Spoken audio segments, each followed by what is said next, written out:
இனிமேல் வக்ஃப் எந்த மாதிரி ஆயிடுச்சுன்னா ஒரு ரியல் எஸ்டேட் பிரச்சனை ஆயிடுச்சு. ஓகேங்களா, எவன் வேணா கொண்டு போய் கொடி நட்டு வச்சுட்டு இது வந்து ஏன் நலம். பெரும்பான்மையான இது கலெக்டருங்க கவர்மெண்ட் அஃபீஷியல்ஸ் எல்லாமே நம்ம நாட்டில் வந்து பார்ப்பனர்களாக தான் இருக்காங்க. ஓகேங்களா, ராமரை கேட்டு நான் தீர்ப்பு எழுதுறேன்னு சொல்லக்கூடிய கவர்மெண்ட் அஃபீஷியல்ஸ் இந்த நாட்டில் இருக்கும்போது எப்படி நாம் நம்ப முடியும்? இதெல்லாம் என்ன பண்ணிட்டாங்க, ராணி மங்கம்மாள் வந்து நாங்கள் வந்து முஸ்லீம்களுக்கு ஆதரவாக தான் இருக்கோம் அப்படின்னு காட்டிக்கிறதுக்காக 18th செஞ்சுரியில் எழுதி கொடுக்கப்பட்ட லேண்டு தான் அதுவே தவிர இதை வந்து முஸ்லீம்கள் வந்து அவங்களா கிராப் பண்ணலை. ஓகேங்களா, இந்த நிலங்களை வந்து திருடலை. எல்லா கட்சிகளுமே ஆல்மோஸ்ட் வந்து முஸ்லீம்கள் முதுகில் குத்துனவங்க தான். ஓகேங்களா, இப்போ அவரு வளர்த்து விட்ட கட்சி தான் இப்போ போய் வக்ஃப் சட்டத்துக்கு வந்து இன்டைரக்டா சப்போர்ட் பண்ணிருக்காங்க. நீங்க பாத்துருக்கீங்க. ஓகே, இந்த பிஜேபி அரசாங்கம் வக்ஃப்ல வந்து சில சட்ட திருத்தங்கள்லாம் கொண்டு வந்து எந்த விதத்துல முஸ்லீம்கள் கிட்ட இருந்து அந்த சக்தியை பறிக்கிறாங்க அப்படின்னு நீங்க நினைக்கிறீங்க? எந்த விதத்துல உங்களுக்கு ஒரு ஐயமா இருக்கு இந்த சட்டத்துக்கு எதிராக நீங்க வந்து போராட்டத்துக்கு உண்டான முக்கியமான காரணம் என்ன?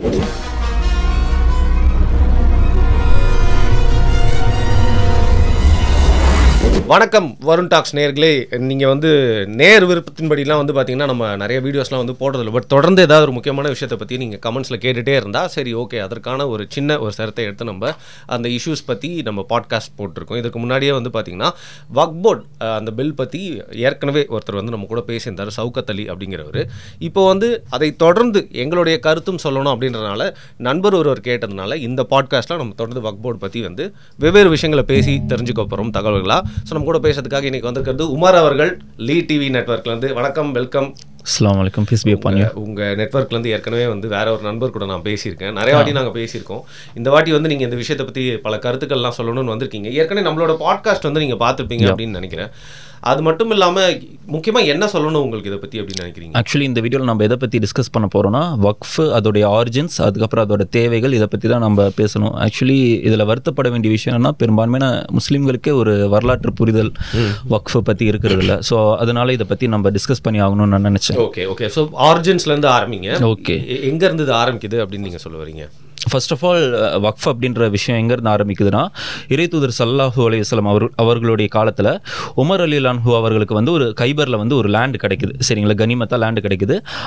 அந்த லேண்டை வந்து எப்படி நம்ம பெஸ்ட்டாக யூஸ் பண்ணுறது அப்படின்னு சொல்லிட்டு இறை தூதர் அவர்கள்ட்ட கேட்கும் போது அவர் சொல்கிறாரு, இந்த லேண்டை வந்து நீங்கள் வக்ஃப் பண்ணிட்டு, இதில் வக்ஃப்னா எப்படின்னா ஒரு லேண்ட் இருக்கும், அசையா சொத்து இருக்கும், அது அப்படியே இருக்கும், அதுலேருந்து வரக்கூடிய லாபங்கள் மட்டும் அவங்க வந்து சேரிட்டியாக யூஸ் பண்ணுவாங்க. ஸோ இந்த மாதிரி யூஸ் பண்ணுங்கன்னு சொல்லிட்டு அவர் கொடுத்த அட்வைஸின் பேரில் அப்படி தான் ஆரம்பிச்சது இந்த வக்ஃப். அதில் ஆரம்பித்து உமர் அலி அன்ஹு காலத்தில் வந்து இன்னும் டெவலப் ஆச்சு. இப்போது நம்ம சமகாலத்திலேயே நம்ம கவர்மெண்ட் வந்து டாஸ்மாக்லாம் வச்சு நடத்துது. ஏன் அப்படின்னு கேட்டோம்னா சாதாரணமாக ஒரு ஊப்பி என்ன சொல்லுவான், இந்த மாதிரி கவர்மெண்ட்டுக்கும் ஒரு வருமானம் வேணும்ல அப்படின்ற மாதிரி ஒரு ஆர்குமெண்ட் முன் வைப்பான். அது வந்து சரி தப்புன்றது அடுத்த விஷயம். சரிங்களா, ஒரு ஆர்குமெண்ட்டாக வைக்கிறான்ல. ஸோ அந்த மாதிரி மக்களுக்கு சேரிட்டி அந்த பர்பஸ்க்காக அந்த லேண்டை வந்து யூஸ் பண்ணுவாங்க. ஓகேங்களா, அதாவது அந்த காலத்தில் வந்து ஒரு மிகப்பெரிய அசட்டே வந்து லேண்டு தான். சரிங்களா, ஸோ என்ன பண்ணுவாங்கன்னா இது இஸ்லாத்தில் வந்து 3 விஷயம் தான் ஒரு மனிதன் இறந்தக்கு அப்புறமா அவனுக்கு பின்னாடி போகும், ஒரு ஹெல்ப்ஃபுல்லாக இருக்கும்.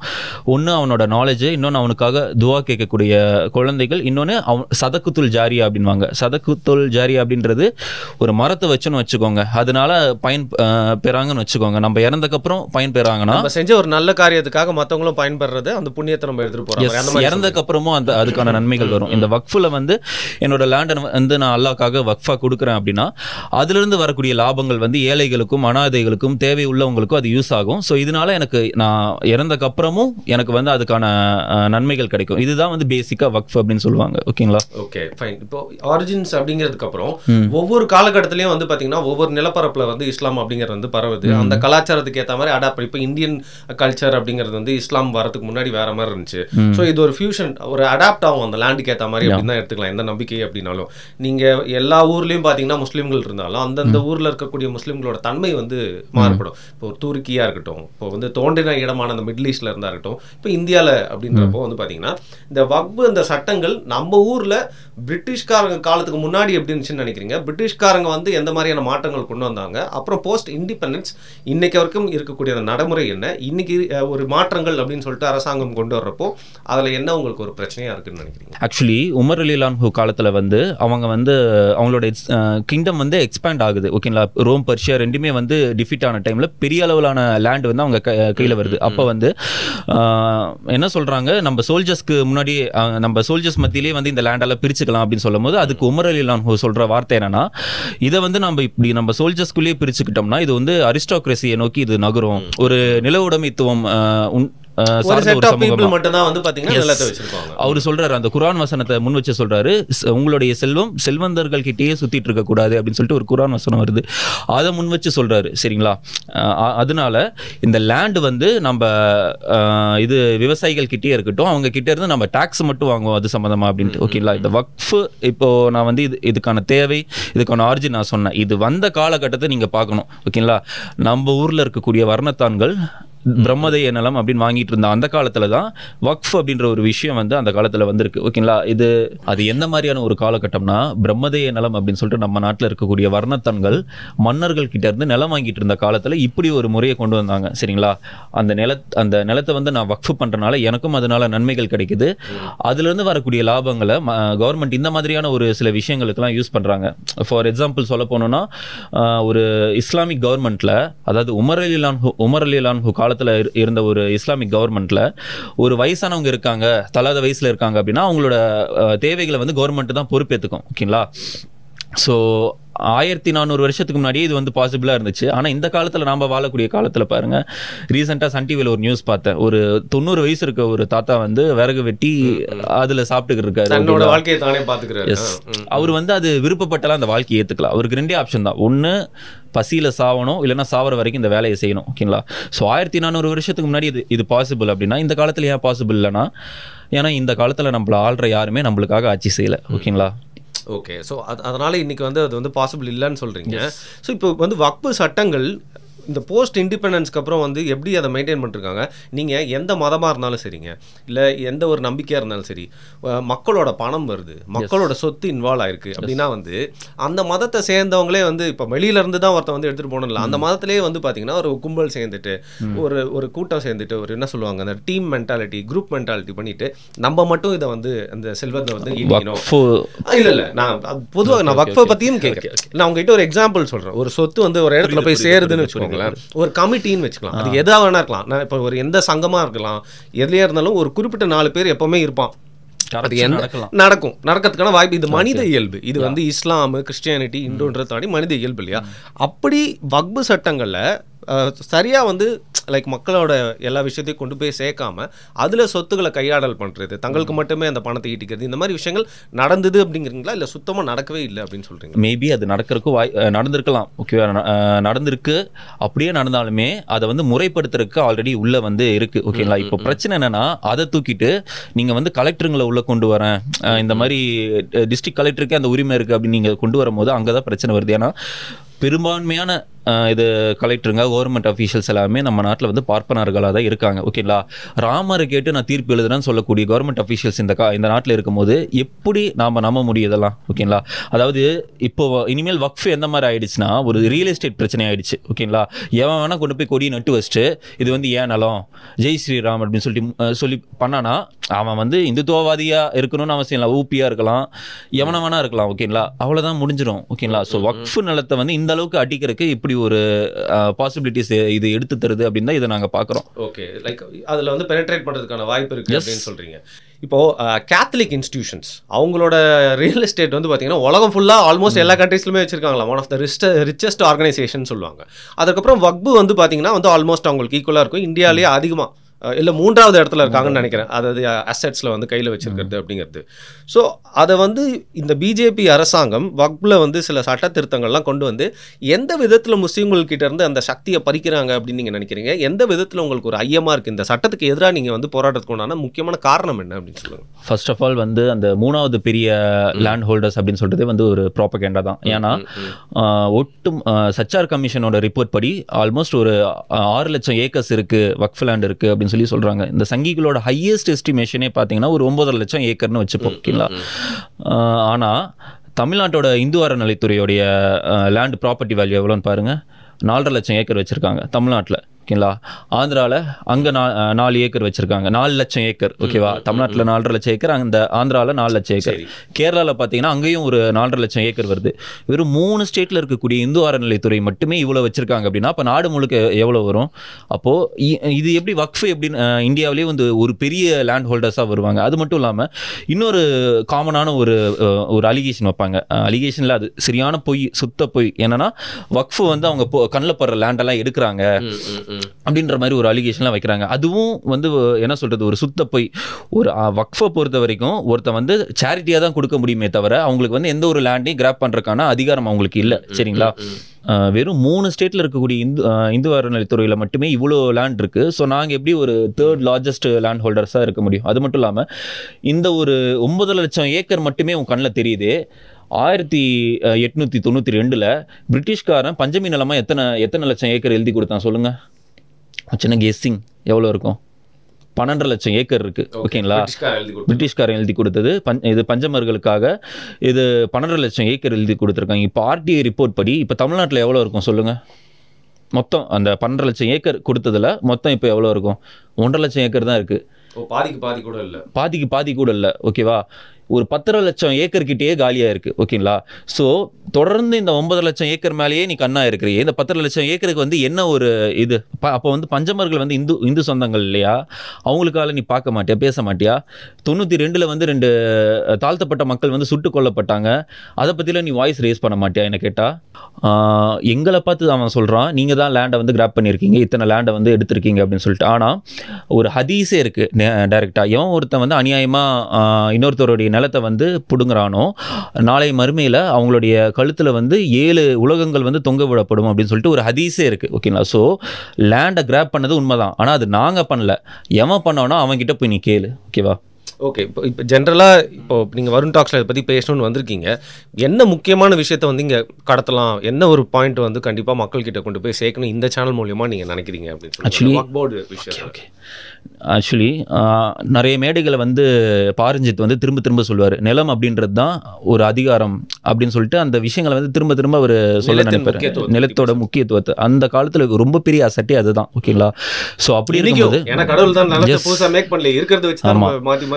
ஈவன் மாப்பிளா முஸ்லீம்களுடைய போராட்டமே வந்து ஆல்மோஸ்ட் ஒரு கேரளாவில் 6 நூற்றாண்டாக நடந்துச்சு. வெள்ளக்காரங்களையும் நம்பூதிரிகளையும் எதிர்த்து நடந்த போராட்டம் அது, ஓகேங்களா. அவங்களுடைய முழக்கமே என்னன்னா நிலம் அப்படின்றது அல்லாஹ் கொடுத்தது, அதை சொந்தம் கொண்டாடுறதுக்கு நம்பூதிரிகளுக்கும் இந்த வெள்ளக்காரனுக்கும் என்ன உரிமை இருக்குது அப்படின்றது அவங்களோட போராட்டம், ஓகேங்களா. இதை வந்து இஸ்லாம் எங்களுக்கு கற்றுக் கொடுத்த விதம் இது ஒரு அரிஸ்டோக்ரேசியாக வந்துடக்கூடாது, நிலம் வந்து பொதுவாக மக்களுக்கு எல்லாத்துக்குமான ஒரு விஷயம் தான் அப்படின்னு சொல்லிட்டு உமர் அலி அன்ஹு காலத்திலிருந்து அவுரங்கசீப் ஆலம்கீர் ரஹ்மத்துல்லாஹி அலைஹி அவர்களோட காலம் வரைக்கும் அப்படிதான் வந்திருக்கு, ஓகேங்களா. ஆக்சுவலி உமர் அலி அன்ஹு காலம் வந்து அந்த என்ன சொல்கிறது, மற்ற நாடுகளில் வந்து அந்த நிலப்பிரபுத்துவம் வந்து இருந்த காலம், ஓகேங்களா. ஆனால் உமர் அலி அன்ஹுவோட ஆட்சி காலத்தில் அந்த நிலப்பிரபுத்துவம் இல்லை. அவுரங்கசீப் ஆலம்கீரோட காலத்தில் வந்து நிலப்பிரபுத்துவம் வந்து அது வளர்ந்திருந்த காலம், ஓகேங்களா. மொகலாயர்களுக்கே தெரியும் ஜாதியை வந்து ஒரு சின்னதாக ஒரு சட்டம் போட்டெல்லாம் ஒழிச்சிட முடியாது அப்படின்ட்டு, ஓகேங்களா. ஜமீன்தார் சிஸ்டத்துக்கு ஒரு மாற்றமாக வரணும் அப்படின்றனால தான் அவங்க வந்து ஜாகிர்தாரி சிஸ்டம் அப்படின்னு சொல்லி கொண்டு வந்திருப்பாங்க. ஜமீன்தாரி சிஸ்டம்னா அவன் வந்து பரம்பரையாக அந்த லேண்டை வச்சிருப்பான், ஓகேங்களா. ஜாகிர்தாரி சிஸ்டம் அப்படின்னா அவங்க வந்து அதிகாரிகள், ஓகேங்களா, மன்சப்தார்களாக இருப்பாங்க. சிவாஜியே ஒரு காலகட்டத்தில் வந்து மன்சப்தாராக இருந்திருக்காரு, மொகலாயர்களுக்கு கீழே வேலை செஞ்சிருக்காரு, சரிங்களா. அந்த நிலங்களை என்ன பண்ணுவாங்க, பிரித்து ஒன்று நிலங்களை பிரித்து கொடுத்து இதில் வரக்கூடிய ரெவன்யூலேருந்து நீ வந்து எடுத்துக்கோ, எனக்கு டேக்ஸ் கொடுத்துரு அப்படின்னு சொல்லி சொல்லுவாங்க. இல்லைன்னா சம்பளமாகவும் கொடுப்பாங்க ஜாகிர்தார்களுக்கு, ஓகேங்களா. ஸோ இந்த மாதிரி தான் இருந்துச்சு. அது வந்து ஒரு தலைமுறையால் இருக்காது. இந்த அதிகாரி போயிட்டாருன்னா இன்னொரு அதிகாரி வருவார், அந்த மாதிரி தான் இருந்துச்சு, ஓகேங்களா. இது வந்து ஜமீன்தாரி சிஸ்டத்துக்கு மாற்றமாக கொண்டு வரணும் அப்படின்னு தான் நினச்சாங்க. அதையும் வந்து இவங்களுக்கு வந்து டேக்ஸை போட்டு அப்படிலாம் இவங்கள்ட்ட ரெவன்யூ கலெக்ட் பண்ணிடலாம் நினச்சா அவனுங்க மேலும் மேலும் அவங்களுக்கு கீழே இருக்கக்கூடிய தொழிலாளர்களை தான் வந்து நசுக்க ஆரம்பிச்சானுங்க ஜாகிர்தார்கள். எல்லா சிஸ்டத்துலையும் அந்த தப்பாக மிஸ்யூஸ் பண்ணுறதுக்கு ஒரு வாய்ப்புகள் இருக்குது, ஓகேங்களா. ஸோ இதுதான் வந்து அவுரங்கசீப் ஆலம்கீர் ரஹ்மத்துல்லாஹி அலைஹி காலத்தில் என்ன நடந்துச்சுன்னா கலிசா லேண்ட் அப்படின்னு சொல்லிட்டு சொல்லுவாங்க, ஓகேங்களா. மொகலாயர்கள் டைமில் அது என்னதுன்னா கவர்மெண்ட்டே அந்த லேண்டை வந்து எடுத்துக்கிட்டு கவர்மெண்ட்டே அதிலிருந்து வரக்கூடிய ரெவன்யூக்களை வந்து எடுத்து நடத்தும், ஓகேங்களா. இப்போ நாம் வாழக்கூடிய காலத்தில் சும்மா போகிற போக்கில் வந்து பப்ளிக் என்டர்பிரைசஸ் எல்லாம் வந்து பணக்கார பண்ணிங்களுக்கு தூக்கி கொடுக்குறோம், ஓகேங்களா. அதோட வேல்யூ நம்மளுக்கு தெரியறதில்ல. அந்த காலங்களில் நிலம் வந்து இது முகல் எம்பரர் கையில் இருந்தனால அதிலிருந்து வரக்கூடிய லாபங்கள் வந்து நம்மளுக்கு தான் அது திரும்ப வந்துச்சு. ஜிசியா டேக்ஸ் போட்டாருன்னு வந்து திரும்ப சொல்லுவான். ஆனால் ஒருத்தங்க கூட 80 வகையான டேக்ஸை வந்து அவுரங்கசீப் பேன் பண்ணியிருக்காரு அப்படின்னு சொல்லிட்டு சொல்ல மாட்டான். சரிங்களா? உள்நாட்டுக்குள்ளே ட்ரேடிங் பண்ணுறாங்களே அவங்களுக்கு வந்து டேக்ஸ் இல்லை. ஓகேங்களா? ஆனால் ஈஸ்ட் இந்தியா கம்பெனி அப்புறம் வெளிநாட்டில் ஏற்றுமதிக்கு டேக்ஸ் இருக்குது. சரிங்களா? இதனால சண்டே வந்திருக்கு முகலாயர்களுக்கும் பிரிட்டிஷுக்கும். சரிங்களா? ஸோ முஸ்லீம்களோட நிலைப்பாடு காலமாக இதுதான். ஓகேங்களா? ஒரு நிலம் வந்து ஒவ்வொரு மனுஷனுக்கும் உரியது. ஓகேங்களா? அது அப்போலேருந்து இப்போ வரைக்கும். ஓகேங்களா? வக்ஃபா இருக்கட்டும், எந்த நிலமாக இருக்கட்டும், அது வந்து நிலம் அப்படின்றது ஒவ்வொருத்தனோட உரிமை. அதை வந்து திருடினவன் இருக்கான், ஆனால் அவனை பிடிச்சி நீ கேள்வி கேள்வி. அதைத்தான் நாங்கள் சொல்கிறோம். முஸ்லீம்கள் அதை நாங்கள் பண்ணல. ஓகேங்களா? இல்லைங்க, இப்போ கோவிலோட நிலங்கள்லாம் வந்து பார்த்தீங்கன்னா வந்து கையகப்படுத்திட்டாங்க, கிளைம் பண்ணுறாங்க வகுப்புலேருந்து. அதுக்கப்புறம் பல கிராமங்களில் இருக்க ஆல்மோஸ்ட் ஹோல் கிராமமே வந்து கேட்குறாங்க, கிளைம் பண்ணுறாங்க. திருச்செந்தூரில் கூட அப்படி இன்சிடென்ட், இது மாதிரி பல இடங்கள் நம்ம கேள்விப்பட்டே இருக்கோம். அந்த குற்றச்சாட்டுக்கு நீங்கள் என்ன விளக்கம் சொல்ல விரும்புறீங்க? ஆக்சுவலி இது வந்து பார்லிமெண்ட்லேயே பேசினாங்க நான் நினைக்கிறேன். ஓகேங்களா? திருச்செந்தூரில் வந்து அந்த கிராமமே போயிடுச்சு. 1700 வருஷம் நிலம், 1700 வருஷம் பழமையான கோவில் வந்து எப்படி வக்ஃபு கீழே வரும் அப்படின்னு சொல்லி கேட்டிருக்காங்க. ஆக்சுவலி 1954 கெசட்டில் வந்து அது பதிவாயிருக்கு. ராணி மங்கம்மாள் அப்படின்ற ஒரு மதுரை நாயக்கர் ஆட்சியை சேர்ந்த ஒரு ராணி, அவங்க காலத்தில் வந்து அவுரங்கசீப் அது வந்து எந்த மாதிரியான ஒரு காலம்னா, அவுரங்கசீப் ஆலம்கீர் வந்து மராத்தியர்களை வந்து தேடி வேட்டையாடிட்டு இருந்த காலம். ஓகேங்களா? சம்பாஜி, அதுக்கப்புறம் ராஜாராம், இந்த மாதிரி மராட்டிய மன்னர்களை வந்து துரத்தி வேட்டையாடிட்டு இருந்த டைம். அந்த டைமில் வந்து மைசூரும் ஒரு கீழே போயிடுச்சு. மொத்தமாக இந்தியாவில் ஆல்மோஸ்ட் எல்லா சிற்றரசுகளும் வந்து போயிடுச்சு முகலாயர்கள் கண்ட்ரோலில். அந்த டைமில் வந்து என்ன பண்ணிட்டாங்க, ராணி மங்கம்மாள் வந்து நாங்கள் வந்து முஸ்லீம்களுக்கு ஆதரவாக தான் இருக்கோம் அப்படின்னு காட்டிக்கிறதுக்காக அந்த டைமில் பல ஏக்கர் நிலங்களை வந்து அவங்க எழுதி கொடுத்துருக்காங்க. மொத்த கிராமத்தையும் அவங்க கிளைம் பண்ணலை. ஒரு 400 ஏக்கர் அதில் வந்திருக்கும் அந்த கிராமத்தில். அந்த நிலங்களை வந்து கொடுத்துருக்காங்க. அது மட்டும் இல்லாமல் அந்த நிலங்களில் அந்த கோவில் வருது. ஆனால் அந்த கோவிலோடைய எப்படின்னா, அந்த கோவிலோட ஸ்ட்ரக்சர் வந்து எப்படி இருக்கோ, ஆரம்பத்தில் எப்படி இருக்கோ அதே மாதிரி தான் இப்போ வரைக்கும் இருக்கணும். அந்த வக்ஃபு போர்டு வந்து அதை அந்த கோவிலை கிளைம் பண்ணல, ஆனால் அந்த கோவில் அந்த நிலங்களில் இருக்கலாம். இதுக்கான செம்பு பட்டயங்கள் ஆதாரம் கூட இருக்குது. ஓகேங்களா? ஒரு 18th செஞ்சுரியில் எழுதி கொடுக்கப்பட்ட லேண்டு தான் அதுவே தவிர இதை வந்து முஸ்லீம்கள் வந்து அவங்களா கிராப் பண்ணலை. ஓகேங்களா? இந்த நிலங்களை வந்து திருடலை. ஸோ அது வந்து அந்த குற்றச்சாட்டு வந்து தவறு அப்படிங்க. Okay, it's baseless actually. Okay. So கடைசியாக ஒரு கேள்வி. இது நீங்கள் இவ்வளோ நேரம் தரவுகள் நீங்கள் நிறைய ரிசர்ச் பண்ணியிருப்பீங்க, படிச்சிருப்பீங்க, அதை வந்து ஒரு ஃபேக்சுவலாக பேசணும்னு நினைக்கிறீங்க. இப்போ உமாரும் நானும் வந்து அந்த கேமரா இல்லாமல் ஜென்ரிக்காக உங்ககிட்ட வந்து ஒரு ஃப்ரெண்டோ ஒப்பீனியன் கேட்டேன்னா அந்த மாதிரி என்னோட கேள்விக்கு ஒரு ஒப்பீனியன் மட்டும் சொல்லுங்கள். இறுதியாக இந்த கேள்விக்கான எனக்கு பதில் மட்டும் தெரிஞ்சுக்கலாம். ஸோ இப்போ நான் ஏற்கனவே சொன்ன மாதிரி இந்தியாவில் இருக்கக்கூடிய மற்ற மாநிலங்களை கம்பேர் பண்ணும்போது எல்லாருமே தமிழ்நாட்டையே வந்து ஒரு சொர்க்கம்னு சொல்கிறாங்கன்னா, தமிழ்நாட்டில் வந்து இருக்கணும்னு நினைக்கிறாங்கன்னா, இங்கே சகிப்புத்தன்மை ரொம்ப அதிகம். இங்கே மத கலவரங்கள் வந்து இப்போ உருவாக்க ட்ரை பண்ணிட்டு இருக்காங்க, ஆனால் உண்டாகலை. எல்லாருமே சகோதரத்துவத்தோடு இருக்காங்க, எல்லாருமே புரிதலோடு இருக்காங்க. இதை நீங்கள் ஒத்துப்பீங்களா? நார்த் இந்தியாவுக்கும் முற்றிலுமா தமிழ்நாட்டுக்கும் எவ்வளோ வித்தியாசம் இருக்குன்னு உங்களுக்கு தெரியுது. அப்படி இருக்கிறப்போ வந்து எந்த அளவுக்கு இந்த நிலத்துக்கும் இந்த தமிழ்நாடு அப்படிங்கிற இடத்துக்கும் பொதுவாக முஸ்லீம் மக்களோட மனநிலை தமிழ்நாட்டு கூட அவங்க ஒன்றி வாழ்கிறாங்க. இப்போ நம்ம இடம் இது, நம்ம தமிழ்நாடு, இங்கே வந்து நிறைய ஒரு வித்தியாசம் இருக்குது. வடநாடு பெருமாள் காலத்திலேருந்தே நாங்கள் இருக்கோம். ஸோ அது நிறைய பேருக்கு தெரியவே தெரியாது. ஸோ ஆல்மோஸ்ட் முகமது அவர்கள் அங்கே வந்து இஸ்லாமை பரப்பிட்டு இருந்த அதே காலகட்டத்திலே வணிக ரீதியாக வந்து இங்கே படகு மூலியமாக இஸ்லாம் வந்து சேர்ந்துருச்சு. ஓகேவா? ஸோ இங்கே இன்வைட் பண்ணி நிறைய பேரை வந்து மாற்றலை. இங்கே வந்து பார்த்தீங்கன்னா மத மாற்றம் அப்படிங்கிற சைடில் நிறைய பேர் வந்து பார்த்தீங்கன்னா கடல் வழியாக அந்த ஒரு கல்ச்சர் அப்படி தான் வந்து ஸ்ப்ரெட் ஆகும், அப்படி மாறிடுச்சு. ஸோ அதனால் இந்தியாவில் இருக்க மற்ற இடங்களில் இருக்கக்கூடிய பிரச்சனைக்கும் மத பிரச்சனைகளுக்கும் தமிழ்நாட்டில் இருக்க பிரச்சனைகளுக்கும் வந்து சம்மந்தமே இல்லை. ஸோ தமிழ்நாட்டில் இருக்க முஸ்லீம் வந்து அதை உணர்றாங்களா? ஸோ தமிழர்களா இல்லை தமிழ்நாட்டில் நம்ம வந்து ஒரு ஒன்று அப்படின்னு சொல்லிட்டு அவங்க ஃபீல் பண்ணுறாங்க. எந்த அளவுக்கு வந்து பார்த்தீங்கன்னா இது ஒரு தமிழ் தேசிய ஆங்கிள்லேருந்து இந்த கேள்வியை நான் கேட்குறேன். ஆக்சுவலி நான் வந்து என்ன யோசிச்சேன்னா, ஒரு தமிழ் தேசியம் அண்ட் இஸ்லாம் அப்படின்னு சொல்லிட்டு ஒரு தனியாக ஒரு பாட்காஸ்டே பண்ணலாம்னு நினச்சோம். ஓகேங்களா? அது வந்து பண்ணலாம். அது வந்து ஒரு பெரிய சப்ஜெக்ட். பட் இந்த ஒரு இது இறுதியாக இந்த ஒரு ஸ்வீட் கொஸ்டின் உங்ககிட்ட வந்து கேட்கணும், உங்களோட பர்சனல் ஒப்பீனியன் என்னன்னு. ஓகே. ஆக்சுவலி தமிழும் இஸ்லாமும் ஒரே விஷயங்களை தான் சொல்லுது. யாதும் ஊரே யாவரும் கேளீர் அப்படின்னு சொல்லிட்டு தான் தமிழும் சொல்லுது. இறைத்தூதர் அவர்களும் வந்து அவருடைய இறுதி பேருரையில் என்ன சொல்லியிருக்காங்கன்னா, எந்த ஒரு அரபியும் எந்த ஒரு அரபி அல்லாதவர்கிட்டையும் ஏற்றவரோ தாழ்ந்தவரோ கிடையாது, எந்த ஒரு கருப்பரும் எந்த ஒரு வெள்ளையர்கிட்டையும் ஏற்றவரோ தாழ்ந்தவரோ கிடையாது, எல்லாருமே ஆதாம் ஏவாளுடைய குழந்தைங்க தான். ஸோ எல்லாருமே ஈக்குவல் தான் அப்படின்னு சொல்லிட்டு ரெண்டு மறையுமே அதை தான் சொல்லுது. ஓகேங்களா? நேஷனலிசம் அப்படின்றது 19ஆம் நூற்றாண்டில் தான் வந்து ஆரம்பிச்சுது. ஓகேங்களா? வெள்ளைக்காரன் வந்து மற்ற நாடுகள் மேலே தங்களுடைய ஆதிக்கத்தை செலுத்தும் போது அவன் எப்படி எப்படி நம்ம நாட்டை வந்து ஆதிக்கம் செலுத்தலாம், நம்ம வளங்களை கொள்ளையடிக்கலாம்னு அப்படி ஆரம்பிச்சது தான் நேஷனலிசம். ஓகேங்களா, அப்படி தான் வந்து ஒவ்வொரு இடங்களையும் வந்துச்சு. அதுக்கு முன்னாடி சிற்றரசுகளாக இருந்தோம். மக்களோட மென்டாலிட்டி எந்த மாதிரி இருக்குன்னா, எந்த ராஜா வந்தாலும் நம்மளோட நிலைமை அப்படி தான், எவன் வந்தா என்ன அப்படின்ற மாதிரி தான் மக்களோட நிலைமை இருந்துச்சு. ஓகேங்களா, நேஷனலிசம் வந்து வெள்ளைக்காரங்களுக்கு எதிராக தேவைப்பட்டுச்சு.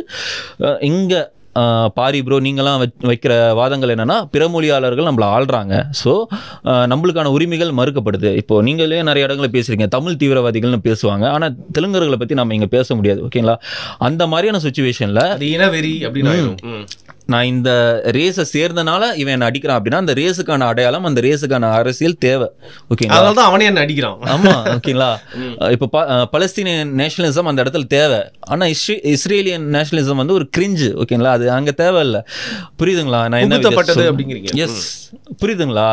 இந்த இடத்துல இந்த இனத்தை சேர்ந்தனால எனக்கு இது நடக்குது அப்படின்னா, அந்த இடத்துல எனக்கான அரசியல் தேவை. ஓகேங்களா, ரெசிஸ்ட் பண்ணோம் அப்படின்னா, ஸோ அந்த மாதிரி இடங்கள்ல நான் இது தேவைப்படுது அப்படின்னு நான் சொல்லி நினைக்கிறேன். ஓகேங்களா, உங்களோட ஃப்ரெண்ட்ஸு சக முஸ்லீம்கள் கிட்டலாம் நீங்கள் நிறையா வந்து அளவராகிறப்போ பேசுகிறப்போ கருத்துரையாடுறப்போ அவங்க அதை உணர்றாங்களா? பரவாயில்ல, நல்ல வேலை இந்தியாவில் பிறந்தோம், அதுவும் தமிழ்நாட்டில் பிறந்தது கொஞ்சம் லக்கா இருக்குன்ற மாதிரி உணர்றாங்களான்னு கேட்குறேன் நான். அது கரெக்டு தான். இருந்தாலும் நான் என்ன விரும்புகிறேன் அப்படின்னா, முஸ்லீம்கள் வந்து இப்படி மிச்சர் மட்டுமே சாப்பிட்டு இருக்கக்கூடாது, அரசியல் படிக்கணும், வரலாறு படிக்கணும். ஓகேங்களா, ஏன்னா ஏற்கனவே தான் அரசியல் இன்வால்வ் ஆகி பல கட்சிகள் இருக்கு, பிரதிநிதிகள் இருக்காங்க. ஃபேக்ட் என்ன தெரியுமாங்க, பழனி பாபா இருக்காரு தெரியுங்களா, அவரே ஜாதி தலைவர் ஆக்கிட்டாங்க. அவரு போட்டோவுக்கு வந்து அப்படி பக்கத்துல சிங்கம் எடிட்ஸ் எல்லாம் போட்டு அவரோட இது எல்லா சமூகத்துக்கும் உண்டான பிரச்சனைங்க. பொது தலைவர்களை ஜாதி தலைவர்களா மாத்திட்டு தான் இருக்காங்க. ஆனா நான் எப்படி பாக்குறேன்னா, பழனி பாபா வந்து தமிழ்நாட்டோட மால்கம் எக்ஸா தான் நான் பாக்குறேன். அவர் வந்து மக்களை வந்து இது என்ன சொல்றது, அரசியல் படுத்த நினைச்சாரு, ஒருங்கிணைக்க நினைச்சாரு. எந்த கட்சிடா நம்மளுக்கு முஸ்லீம்களுக்கு ஆதரவா இருக்கான் அப்படின்னு சொல்லிட்டு பார்த்தாரு. அந்த காலத்துல இருந்த எல்லா கட்சிகளுமே ஆல்மோஸ்ட் வந்து முஸ்லீம்கள் முதுகுல குத்துனவங்க தான். ஓகேங்களா, இப்போ அவரு வளர்த்து விட்ட கட்சி தான் இப்போ போய் வக்ஃப் சட்டத்துக்கு வந்து இன்டைரக்டா சப்போர்ட் பண்ணியிருக்காங்க, நீங்க பார்த்துருக்கீங்க. ஓகே, நான் என்ன சொல்றேன்னா, உனக்கு வந்து பிரச்சனை பெரும்பான்மையா முஸ்லீம்களுக்கு இவன் வந்து எதை பிரச்சனையா பார்க்கறான் அப்படின்னா, ஏதாவது ஒரு பொண்ணு வந்து ஹிஜாப் போடாம, முஸ்லீம் பொண்ணு ஹிஜாப் போடாம வீடியோ போட்டுருச்சா, நீ இவ்வாறு செய்து கொண்டு இருக்கிறாயே, இதெல்லாம் நல்லா இருக்கா அப்படின்னு சொல்லிட்டு கமெண்ட் செக்ஷன்ல இதுக்கு ஒரு பிரச்சனையா போறான். ஆனா நேரடியான இஸ்லாமோபியா வந்து பரப்பப்படுது, அங்க ஒருத்தனும் அதுக்கான வாய்ஸ் ரேஸ் பண்றது இல்ல. முக்கியமான பிரச்சனைகள் விட்டுட்டு பெட்டி ப்ராப்ளம்ஸ் எல்லாரும் பின்பற்றி போயிட்டு இருக்காங்க. ஆமா, லைக் டிஎம்கே ஐடி விங்க வந்து எந்த அளவுக்கு இஸ்லாத்தை வந்து கொச்சையா பேசுறாங்க, இழிவுபடுத்தி பேசுறாங்க. அந்த எஸ்விகேவோட பாட்காஸ்ட்லாம் நீங்க கேட்டிருப்பீங்க, அந்த ஆடியோலாம் ஒருத்தமாய் திறக்கல அதுக்கு. ஓகேங்களா, ஆனா ஒரு பொண்ணு வந்து இது முஸ்லீம் பேர் வச்சிருக்கு. ஓகேங்களா, அது நான் என்ன சொல்ல வரேன்னா, ஒரு முஸ்லீம் பேர் வச்சிருக்கனாலே அவங்க வந்து முஸ்லீம் கிடையாது. முஸ்லீம்னா அது வந்து ஒரு வாழ்வியல். இஸ்லாம் அப்படின்னா அதுக்கு அர்த்தமே என்னன்னா சப்மிஷன் தான். ஓகேங்களா, அந்த வாழ்வியலை நீ ஏத்துக்கிட்டீனாதான் நீ வந்து முஸ்லீம் பின்பற்றாளரா இருந்தாதான் வந்து அப்படி சொல்லலாம். வெறும் அரபி பேரை மட்டும் வச்சுக்கிட்டு அவங்களோட கமெண்ட் செக்ஷன்ல நீ போய் இவ்வாறு செய்து கொண்டு இருக்கிறாரே, இதெல்லாம் நியாயம் அப்படின்ட்டு நீ எல்லாம் கவிதை எழுதுறனால அவனும் கேட்க போறது இல்ல. நீ அப்படி போடுறனால இது மற்ற நான் முஸ்லீம்களுக்கு ஒரு தப்பான இம்ப்ரெஷன் வருது. ஓகேங்களா, அவன் வந்து இஸ்லாமோபோப்ஸ் வந்து எந்த மாதிரியான ஒரு இதை முன் வைக்கிறான்னா, அதுக்கு நீயே தொண போற மாதிரி இருக்கு அப்படிங்கிறீங்க. அவனுக்கு நீ திணி போடுற இஸ்லாமோபோப்ஸ்க்கு. ஓகேங்களா, ஆனா முக்கியமான பிரச்சனைகளை விட்டுற. ஆமா, ஆபாசமா உங்களை பத்தி பேசுறவங்களை அதெல்லாம் விட்டுற. தொடர்ந்து அதை பத்தி பேசிருக்கிறது ஒரு கட்சியும் வந்து அங்கீகரிக்குது, அவங்களுக்கு ஆதரவு அளிக்குது. அதை விட்டுட்டு சும்மா போயிட்டு தனி மனித பிரச்சனைகளை வந்து ஈடுபட்டிருக்காங்க அப்படின்னு சொல்றீங்க. புரியுது. அதாவது பிஜேபி வந்து அப்படியே நார்த்ல இருந்து அப்படி மேல இருந்து வர மாட்டான். ஓகே, நெடுஞ்செழிய பாண்டியன் காலத்தில் எப்படி மேல இருந்து வந்தானுங்களோ அந்த மாதிரிலாம் வரமாட்டான். சரிங்களா, அவன் வந்து இந்த ப்ராபகேண்டா, இந்த சினிமா, இந்த மாதிரி விஷயங்கள் அந்த மாதிரி விஷயங்கள தான் உள்ள வருவான். இப்போ எத்தனை பேர் நம்மளே எத்தனை பேர் வந்து பத்மாவத் உண்மையான ஸ்டோரி நினைச்சுக்கிட்டு இருக்கோம், வரலாற்று உண்மை நினைச்சுக்கிட்டு இருக்கோம். அந்த படம் டிஸ்க்ளைமர்லேயே போடுவான், இது மாலிக் முகமது ஜெய்ஷி அப்படிங்கிற ஒரு சூஃபி கவிஞருடைய கற்பனை கதைன்னு போட்டுருவான். எத்தனை பேர் அதை கவனிச்சான்? சாவா உண்மையான கதை நினைச்சுக்கிட்டு இருக்கான். புர்ஹான்பூர்ல போய் தங்கத்தை தேடினானுங்க, அது உண்மையான கதை நினைச்சுக்கிட்டு. அந்த அளவுக்கு ஒரு இது ஒரு தற்கொலை கூட்டத்தை தான் வந்து அவனுங்க உருவாக்கிட்டு இருக்கானுங்க சங்கிங்க. அவனுங்க வந்து நாஜிக்கள் மாதிரி இவனுங்க வந்து வாதங்களால் சங்கிகளை ஜெயிக்கவே முடியாது. ஏன்னா இவங்களுடைய இந்த ஐடியாலஜியை வந்து குழப்பங்களை வச்சு தான் இவன் பேஸ் பண்ணி கட்டமைச்சிருக்கான். ஓகேங்களா, 32,000 பெண்கள் இங்கேருந்து அங்கே போயிருக்காங்க அப்படின்னா அவன்கிட்ட ஆதாரம்லாம் கிடையாது. ஓகேங்களா, அவனுக்கு தேவை ஒரு குழப்பம் வேணும், அது மூலமாக வரக்கூடிய அரசியல் வேணும். நீ இதுக்கு என்ன பண்ணணும்? நீ அரசியல், இந்த பொருளாதாரம், இந்த வரலாறு, இந்த விஷயங்கள்லாம் நீ படித்து தான் ஆகணும். இப்போ அவுரங்கசீப் வந்து ஒரு 200 இந்து குழந்தைங்களோட சங்க கடிச்சு சாப்பிட்டாரு அப்படின்னா அதுக்கு வந்து நீ தான் பதில் கொடுக்கணும். ஓகேங்களா? திமுக காரன் அவனை வந்து காப்பாற்ற மாட்டான், அவன் வந்து உனக்கான பதில் கொடுக்க மாட்டான். இப்போ வந்து கேரளா ஸ்டோரியில் வந்து இந்த பெண்களை வந்து இப்படி மோசமாக நடத்துவாங்க அப்படின்னா அதுக்கு நீ தான் டீபங்க் பண்ணணும், நீ தான் பதில் கொடுக்கணும். சரிங்களா? அந்த பொறுப்பு உனக்கு இருக்கு. வெறும் உன்னோட கட்சி கொடியை வந்து தூக்கிட்டு அப்படியே அந்த பைக்கில் அப்படியே வேவ் பண்ணிட்டு போறதெல்லாம் அது அரசியல் கிடையாது. பழனி பாபாவுடைய இது வாட்ஸ்அப் இது என்ன சொல்ற வாட்ஸ்அப் ஸ்டேட்டஸ் வைக்கிறது அது அரசியல் கிடையாது. உண்மையான அரசியல்னா நீ படிக்கணும், உன்னோட சகோதரர்களுக்கு நீ வந்து எஜுகேட் பண்ணணும், நீ ஆர்கனைஸ் பண்ணணும் உன்னோட மக்களை. சரியா? இதுதான் அரசியல். ஸோ அதை நோக்கி நீ நகரணும் அப்படின்றத நான் ஆசைப்படுறேன். சரி, ஃபைன். இப்போ இது ஃபர்ஸ்ட் மீட்டிங் நம்ம வக்பை பற்றி பேசணும் அப்படிங்கிறனால மற்ற விஷயங்கள்லாம் பற்றி பெருசாக நான் வந்து பேசல இந்த ஆடியோ வீடியோ பாட்காஸ்ட்டில். நீங்கள் கம்யூனிஸ்டாக இருந்து மாறினேன்னு சொன்னீங்க. அது மாதிரி பல கதைகள் இருக்குது. நம்ம அடுத்தடுத்து நம்ம சந்திக்கிறப்போ வந்து பார்த்தீங்கன்னா அதை குறித்து வந்து இன்னும் விரிவாக வந்து பேசலாம். இன்னும் தமிழ் தேசியம் அண்ட் தமிழ் முஸ்லிம்ஸ் அதை பற்றி நீங்கள் சொன்ன மாதிரி ஒரு டாபிக், இன்ட்ரெஸ்டிங் டாபிக், அதுவும் பேசலாம். மிக்க நன்றி. ரொம்ப தூரத்துலேருந்து வந்து இந்த விஷயங்கள் வந்து என்ன சேனல் மூலியமாக விளக்கணும் அப்படிங்கிறத ஆப்பர்ச்சுனிட்டிங்க எனக்கும் கொடுத்துருக்கீங்க. Thank you so much. சீக்கிரமாக உங்களை தேங்க்யூ.